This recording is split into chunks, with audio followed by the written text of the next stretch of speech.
un peu de linguistique concernant sur la question des affixes. Les affixes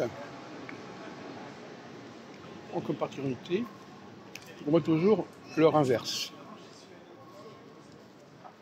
C'est-à-dire qu'un véritable affixe est double. Par exemple, il peut indiquer à la fois le futur et le passé. Il peut indiquer à la fois ce qui est à l'extérieur et ce qui est à l'intérieur.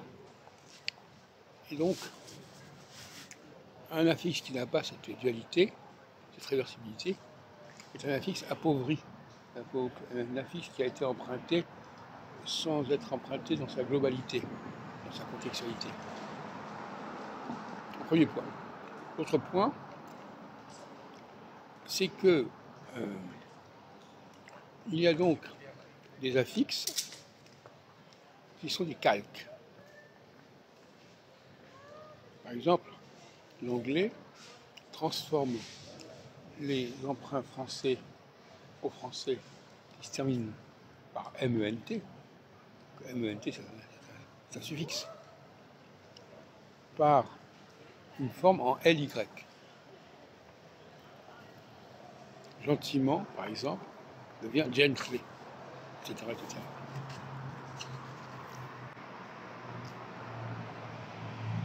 Et donc, nous avons un cas tout à fait curieux, c'est les formes en ATE. Communiquer, communication.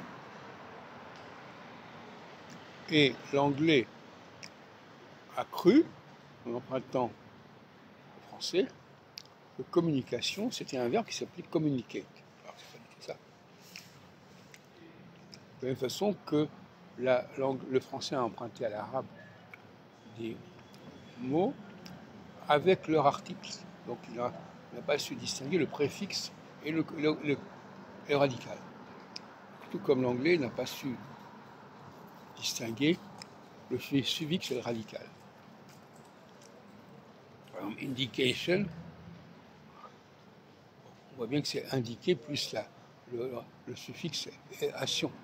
Eh bien non, pour eux, le verbe c'est communicate. C'est assez curieux comme phénomène. De la même façon, on peut dire aussi que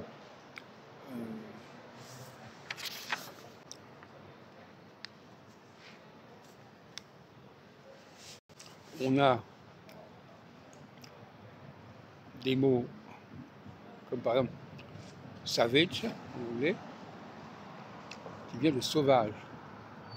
Mais sauvage vient des selva parce que le L se transforme en U. Donc quand on supprime le U, on ne comprend plus ce qui se passe. Le U est essentiel parce que le U est fait pendant au L. Donc savage, quand on supprime le U de savage, toute la chaîne qui est cassée.